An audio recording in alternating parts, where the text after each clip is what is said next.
এত মানুষই আসেন কেন ভাই? আপনারা আসেন বলে তোরা ভয় পায় না। এত মানুষ হবে কেন?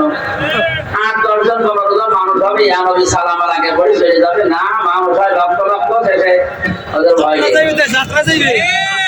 আমার আমরা ভয় পাই তো শুধু জনগণ থেকে।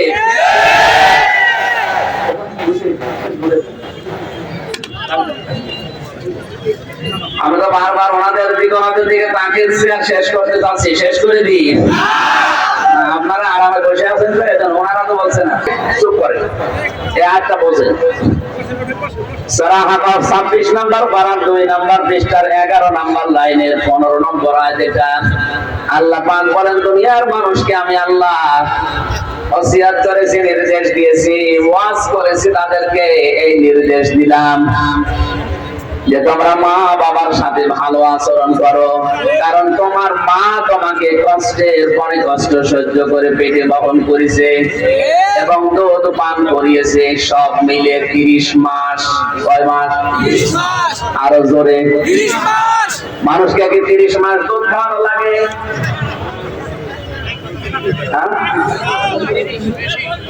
মায়ের মন্দ এখন তো একটা জিনিস, আমি এমনি সূক্ষ্ম জায়গায় আসলাম, এই জায়গায় এখন যদি আবার মন দিয়ে চলে যায় তো বুঝতে পারবেন। হ্যাঁ মাইকালা কি করেন, কি তাড়াতাড়ি করেন, এমন জায়গায় এসে মাথা পড়ে গেল। এই জন্য তো বলছিলাম যে আর বলার দরকার নেই, এইটুকু বুঝবেন না। না, এখানে একটা সূক্ষ্ম জিনিস আছে, বুঝবেন না, সেটা বাইরে যায় গেবত করবেন। এই যে 30 মাসের কথা আল্লাহ জানালেন, তাকে পেটে নেওয়া, দুধ খাওয়ানো, সব মিলে কত মাস? অথচ 30 মাস কি দুধ খাওয়ায় কেউ? 30 মাস দুধ খাওয়ানো যায় আছে? কয় মাস? 24 মাস। কয় মাস? ওয়াল ওয়ালিদাতু ইরদিউনা আওলাদাহুন্না হাওলাইনি কামিলাইনি লিমান আরাদা আইয়ুতিম্মার রাদা। তোমরা এই পৃথিবীতে সন্তানকে দুধ পান করাবে কমপক্ষে 2 বছর। কয় বছর? এখানে ইয়তিম্মার রাদা মুযাক্কার শব্দ আছে, এজন্য মায়েদের দায়িত্ব দুধ পান করানো না, এ দায়িত্ব বাবাদের। কি কথা বলে না কেন? এবার নিজের দিকে যাচ্ছে, জানে না? কোন মহিলা যদি দুধ পান না করায় সন্তানকে, তার কোনো গুনাহ হবে না, কারণ এ দায়িত্ব বাবার। কার? ওনারা একটু সহানুভূতি করে যদি পান করিয়ে দেয়, ওনারা যদি বলে না আমি টাকা ছাড়া দুধ খাওয়াবো না, কোনো অসুবিধা নেই, টাকা দিয়ে খাওয়ানো লাগবে। এটা আমার মনে হয় মাইকে না বলাই ভালো ছিল, সাদা তো আমিও ধরা পড়ে যাবো।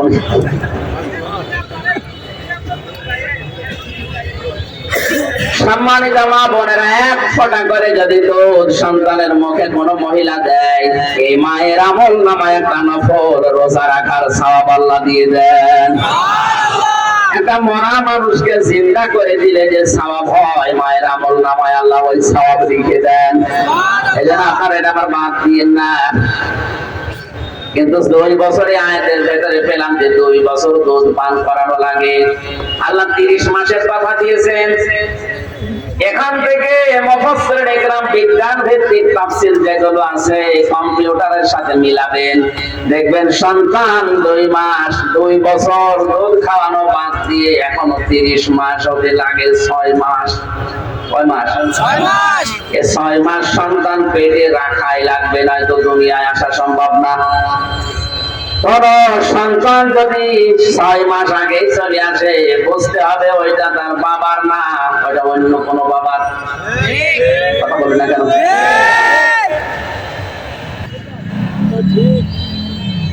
এর প্রমাণ হচ্ছে 6 মাসের আগে খাবারের উদ্রেক পেটে দেখা দেয় না।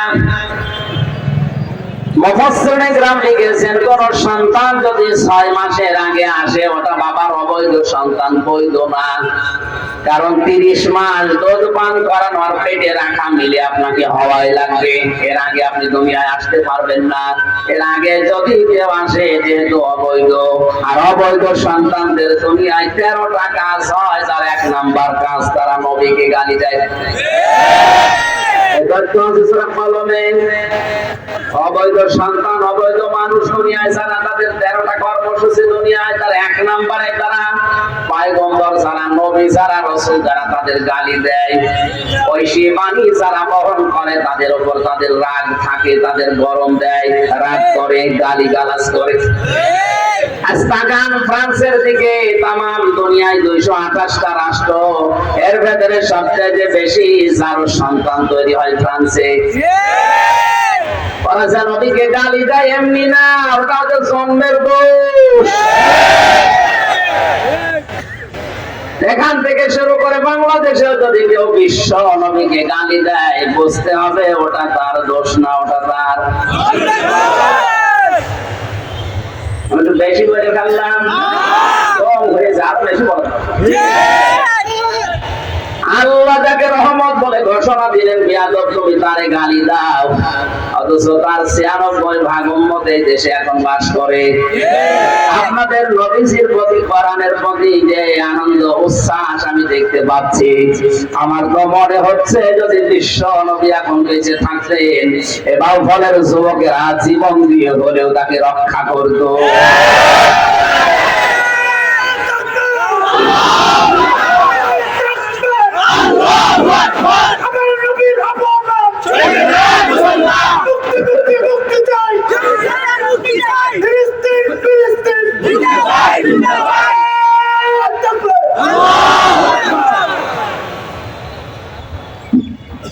মা বলে ভাবনার মাথার উপরে পড়তে পারে মেধা, এই কারণে তোর পড়া মনে থাকে না।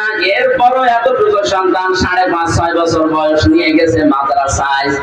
ওস্তাদ বলছে আব্দুল কাদের বলো দেখি আলিফ।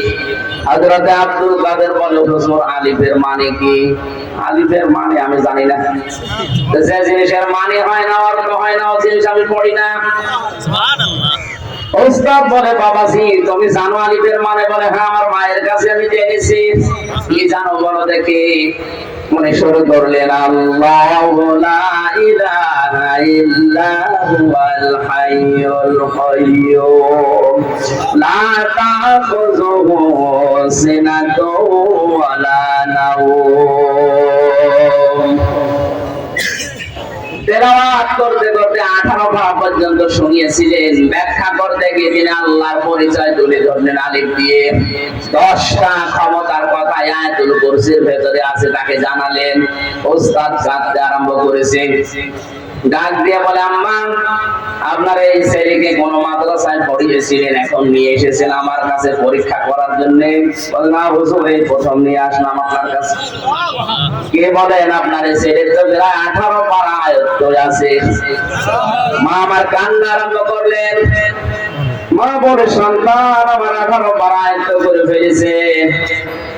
আমি কাঁদি কেন? আমার কাঁদার কারণে আমি নিজেও কোরআনের হাফেজা। এই সন্তান পেটে রাখা অবস্থায় আমি প্রতিনিয়ত কোরআনে কারিম পড়তাম। সুবহানাল্লাহ। এই জন্ম হওয়ার পরে আমি পাশে শুয়ে রেখে ফজরের নামাজ পড়ে যখন তেলাওয়াত করতাম, আমার ছোট আব্দুল কাদের আমার মুখের দিকে তাকিয়ে মুখ মেলাতো। আমার আফসোস হয়, আমার কষ্ট লাগে, এই কারণে আমি কাঁদি। আমি যদি আর একটু কষ্ট করে 30 পারায় প্রতিনিয়ত পড়তাম, আমার এতটুকু বয়সের সন্তান আব্দুল কাদের 30 পারা কোরআনেরই হাফেজ হয়ে যেত। এমনি এমনি সন্তান আব্দুল কাদের জেলানি হবে না। আপনাকে বোঝার জন্য মন মানসিকতা তৈরি করা লাগবে। বুঝতে হবে আল্লাহর এই চিঠিটাকে। ওরা কপাল আমাদের, কত কিছু বুঝেছি দুনিয়ায়, আল্লাহর এই কোরআনের একটা সূরার অর্থ বুঝি না। অথচ নামাজের ভেতরে কেউ যদি বুঝে বুঝে তেলাওয়াত করে, আমার তো মনে হয় সে যেন আল্লাহর কুদরতি পা দেখতে পায়। হযরত তালহা বলেন আমি যখন নামাজে দাঁড়াতাম, তেলাওয়াত করলে আমার মনে হতো আমার আল্লাহ যেন জবাব দিচ্ছেন। হঠাৎ একদিন নামাজে তেলাওয়াত করছিলাম, আমার বাচ্চাটাকে সাপে জড়িয়ে ফেলেছে। স্ত্রী লোকজন ডাক দিয়ে সাপ মেরে বাচ্চাটাকে নিয়ে বসে আছে। নামাজ শেষ করে দেখলাম বাড়ির ভেতর অনেক লোক। ডাক দিয়ে বললাম স্ত্রী এতগুলো মানুষ বাড়ির ভেতরে কি করে হইছে? স্বামী আপনার উপরে আল্লাহ রহম করুক, আপনি কি কিছু জানেন না? বলে কি হয়েছে?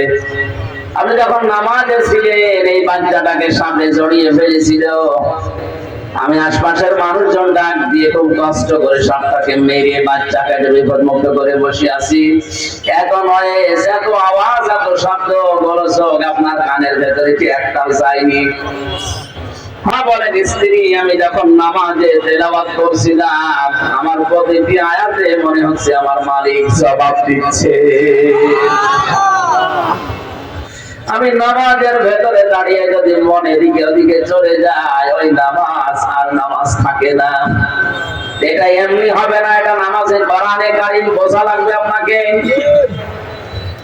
আল্লাহ আয়াতের মাঝখানে এই শব্দটা দিয়েছেন, উলাইকা ইউমিনুনা বি।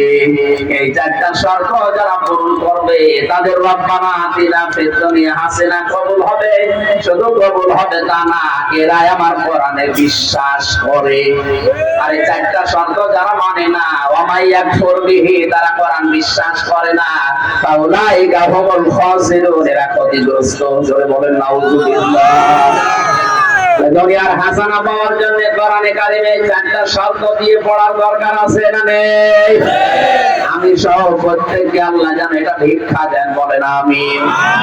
দুনিয়ার হাসানা 2 নম্বরে কোরআনের হেদায়েত পাওয়া। কোরআনের হেদায়েত সবাই পাবে না। এই যে গিরিশচন্দ্র সেন নরসিংদী, এই একটা হিন্দু কোরআন পড়েছে, বুঝেছে, লিখেছে, কিন্তু হেদায়েত পায়নি। কথা বললে না কেন? মারা যাওয়ার পরে ওর জানাজা হয়েছে, কবরে দিয়েছে, কি করেছে? পুড়িয়ে ফেলেছে। এই জন্য শুধু কোরআন পড়লে, বুঝলে, শুনলেই হবে না, এখান থেকে হেদায়েত পাওয়ার মতো মন থাকা লাগবে। নবীজি কোরআন আবু বকরের সামনেও পড়েছিলেন, আবু সেহেলের সামনেও পড়েছিলেন। এক আবু কোরআন শোনার পরে তার ঈমান বেড়ে গেছে, হয়ে গেছে সিদ্দিক আকবর, বড় বিশ্বাসী। আর এক আবু কোরআন শোনার পরে ওর ঈমান বাড়ে না, ওর শয়তানি বেড়েছে, হয়ে গেছে আবু সেহেল, বড় মূর্খ। কথা বলে না, মূর্খের পিতা হয়ে গেছে। এজন্য কোরআন থেকে যদি হেদায়েত আপনি নিতে না পারেন, এখন যদি বলেন হেদায়েত আমি পাই না কেন, আপনার মন যদি তৈরি না হয়, জোর করে আল্লাহ আপনাকে হেদায়েত দেবে, ওই দায় আল্লাহ পড়ে যায়নি। আপনি আল্লাহকে না ডাকলে, তার বিধান না মানলে ওনার ক্ষমতা একটু কমে যাবে। বলেন বলেন। এখানে আপনার নিজের দায়িত্ব হেদায়েত পাওয়ার জন্য চেষ্টা করা। এ কোরআন এসেছে মানুষকে পরিবর্তনের জন্য, হেদায়েত দেওয়ার জন্য। বিশ্বাস করেন, বিশ্বাস করেন, বিশ্বাস করেন। কোরআন যদি কাউকে পথ দেখাতে না পারে, হেদায়েত দিতে না পারে, সে যেন লিখে নেয় সে জাহান্নামে যাওয়ার জন্য তৈরি হয়েছে। এটা সূরা আরাফের 41 নম্বর আয়াতে দলিলটা আছে।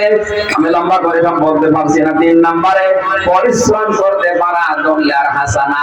আপনি বসে বসে খাবেন, এই বরিশাল বিভাগে এগুলো বেশি। আপনি বসে খাবেন কেন? ঘরে ঘরে পীর, পীর মানে উস্তাদ, শিক্ষক। যেটা জানেন না, যারা জানে তার কাছে জেনে নেবেন, এইটাই পীর। তাই বলে গরু ছাগল নিয়ে যাওয়া লাগবে, তার গা পাটি বা লাগবে, এগুলো সব ওই ভণ্ডদের বানানো।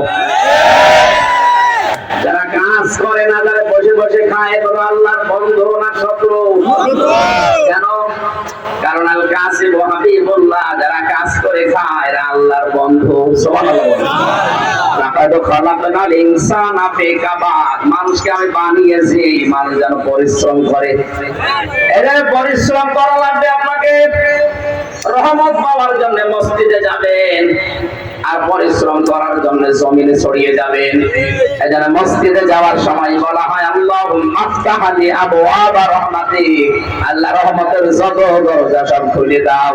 আর যখন মসজিদে নামাজ শেষ, বের হওয়ার সময় বলা হয় আল্লাহুম্মা ইন্নী